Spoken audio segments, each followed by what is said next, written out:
മാർപ്പാപ്പയുടെ ആരോഗ്യനില ഗുരുതരമാണ്. ശ്വാസതടസ്സവും ഛർദിയും മൂർച്ഛിച്ചിരിക്കുന്നു.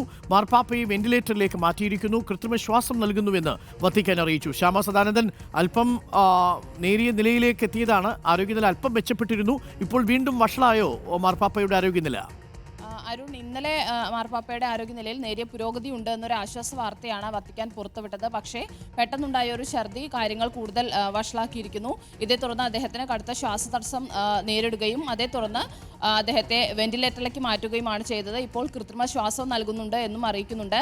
അല്പം ആശങ്കാജനകമാണ് അവസ്ഥ എന്നാണ് വത്തിക്കാൻ അറിയിക്കുന്നത്. എങ്കിൽ പോലും കൂടുതൽ വിവരങ്ങൾ വത്തിക്കാൻ അറിയിച്ചിട്ടില്ല. നിലവിൽ വെന്റിലേറ്ററിന്റെ സഹായത്തോടു കൂടിയാണ് മാർപ്പാപ്പ ശ്വസിക്കുന്നത്. കൃത്രിമ ശ്വാസം നൽകുന്നുണ്ട്.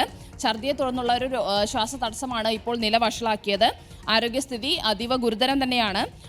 നമുക്കറിയാം, ഫെബ്രുവരി 14 മാർപ്പാപ്പയെ റോമിലെ ജമേലിയ ആശുപത്രിയിൽ ശ്വാസകോശ അണുബാധയെ തുടർന്ന് അഡ്മിറ്റ് ചെയ്തത്.